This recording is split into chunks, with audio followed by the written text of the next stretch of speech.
Everyone.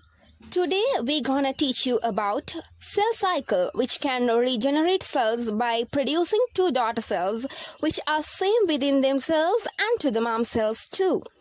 It started by interphase, followed by mitotic phase and ends by cytokinesis. Mitotic phase may contain prophase, metaphase, anaphase and telophase. Sometimes cell grows and divide, but still some are there which grows but never divides. So many interesting mysteries are there, such as cell cycle control system, which is really an amazing process.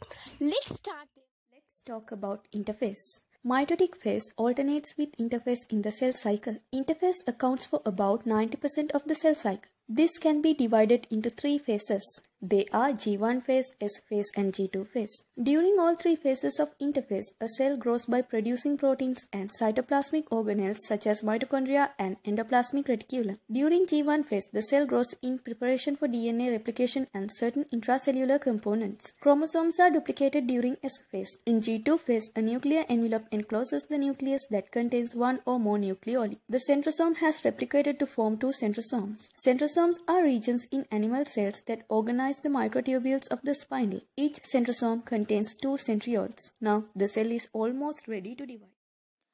So guys, let's talk about prophase. In prophase, first, the nucleoli disappeared.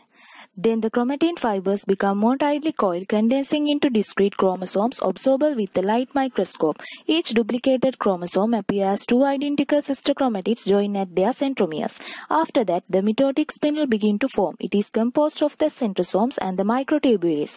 The radial array of shorter microtubules that extended from the centrosomes are called asters. Finally, the centrosomes move away from each other, propelled partly by the lengthening microtubules between them. So, that's the end of prophase in mitotic cell division. Let's talk about metaphase. Each of the sister chromatids of a chromosome has a kinetochore, a specialized protein structure located at the centromere. The kinetochores of the sister chromatids are attached to the kinetochore microtubules extending from the nearest centrosome. Non-kinetochore microtubules overlap and interact with the spindle of the opposite end. The microtubules push the sister chromatids until they are all arranged at the metaphase plate, an imaginary plane equidistant from the poles. Then the centromeres of the chromosome lie at the metaphase plate. Next, they enter the anaphase. Let's talk about anaphase. During anaphase, each pair of chromosome is separated into two identical independent chromosomes. In anaphase, two pairs of centroli are in the opposite pole. The chromosomes are separated by a structure called the mitotic spindle.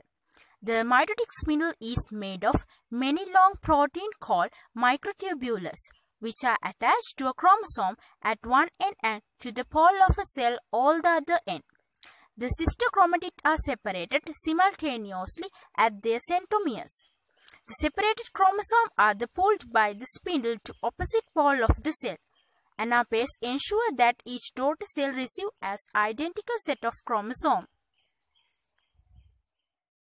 Let's talk about the fourth stage of mitotic phase, which is called telophase. Nuclear envelope forms as a major part. This contains two nuclear envelopes in each pole of the cell.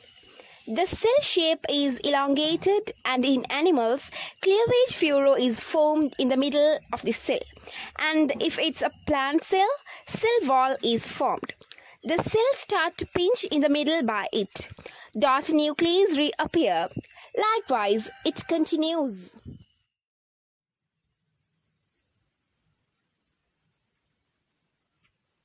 Let's talk about the cytokinesis. This is the last part of cell cycle. In an animal cell, it uses a cleavage furrow to divide cytoplasm. But in a plant cell, it uses a cell plate to do that because of its strong cell wall. So, in this cytokinesis stage, finally, the parent cell forms genetically identical two daughter cells. It helps to drive the continuity of life. Not only that, there are some other advantages as well. Some of them are reproduction of unicellular organisms, growth, and tissue repair.